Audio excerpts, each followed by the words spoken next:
Ang mga bagay na ito ay sinalita ni Jesus, at sa pagtingala ng kanyang mga mata sa langit ay sinabi niya, Ama, dumating na ang oras. Luwalatin mo ang iyong anak upang ikaw ay luwalatin ng anak. Gaya na ibigay mo sa kanyang kapamahalan sa lahat ng laman upang bigyan niya ng buhay na walang hanggan ang lahat ng ibigay mo sa kanya. At ito ang buhay na walang hanggan na ikaw ay makilalanlan ng isang Diyos na tunay at siyang iyong sinugo. Sa makatuwid bagay, si Yesu Kristo. Niluwalhati kita sa lupa pagkaganap ko ng gawa na ipinagawa mo sa akin. At ngayon, Ama, luwalatin mo ako sa uri ng kaluwalatiyang aking tinamo sa iyo. Bagong sanglibutan ay naging gayon. Ipinahayag ko ang iyong pangalan sa mga tao na ibinigay mo sa akin mula sa sanglibutan. Sila'y iyo, at sila'y ibinigay mo sa akin, at tinupad nila ang iyong salita. Ngayon, inangakilalan na ng lahat ng mga bagay na sa akin ibinigay mo ay mula sa iyo. Sapagkat ang mga salitang sa akin ibinigay mo ay ibinigay ko sa kanila at kanilang tinanggap. At nangakilalan lang, tunay na nagbuhat ako sa iyo at nagsipaniwalang ikaw ang nagsugo sa akin. Idinadalangin ko sila, hindi ang sanglibutan ang dinadalangin ko, kundi ang mga sa akin ibinigay mo.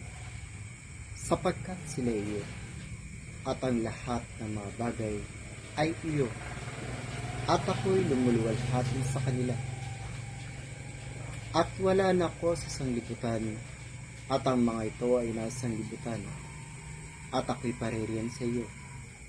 Amang banal, ingatan mo sila sa iyong pangalan, yaw mga ibigay mo sa akin, upang sila mag-iisa, na gaya naman natin. Samantalang ako'y sumasa kanila, ingatan ko sila sa iyong pangalan, yaw mga ibigay mo sa akin, at sila'y binantayan ko, at isa man sa kanila, walang napahamak, kundi ang anak ng kapahamakan, upang matupad ang kasulatan. Ngunit ngayon ay napaririyan ako sa iyo at sinasalita ko ang mga bagay na ito sa sanglibutan, upang sila magtamo ng aking kagalakang ganap sa kanila rin.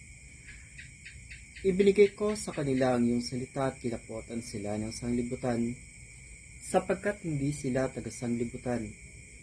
Gaya ko naman hindi taga-sanglibutan. Hindi ko dinadalangin na alisin mo sila sa sanglibutan, kundi ingatan mo sila mula sa masama. Hindi sila taga-sanglibutan. Gaya ko naman hindi taga-sanglibutan. Akabanal mo sila sa katotohanan. Ang salita mo'y katotohanan. Kung paano ako yung sinugo sa sanglibutan, sila gayon din sinusugo ko sa sanglibutan. At dahil sa kanila'y pinabanal ko ang aking sarili upang sila naman ay magpakabanal sa katotohanan. Hindi lamang sila ang dinadalangin ko, kundi sila rin naman ang mga nagsisampalataya sa akin sa pamamagitan ng kanilang salita, upang silang lahat ay magmisa na gaya mo, Ama, sa akin at ako'y sa iyo, na sila naman ay sumaatin, upang ang sanglibutan ay sumampalataya na ako'y sinugo mo. At ang kaluwalatiyang sa akin ibinigay mo ay ibinigay ko sa kanila, upang sila mag-isa na gaya ng aking isa, ako'y sa kanila at ikaw ay sa akin, upang sila'y manubos sa pagkaisa, upang makilala ng sanglibutan na ikaw ang sa akin na nagsugo, at sila yung inibig na gaya ko na inibig mo. Ama, yung mga ibinigay mo sa akin ay ibig kung saan ako naroroon. Sila naman mo kasama ko, upang makita nila ang kaluwalhatian ko na ibinigay mo sa akin, sapagkat ako yung inibig bago natatag ang sanglibutan.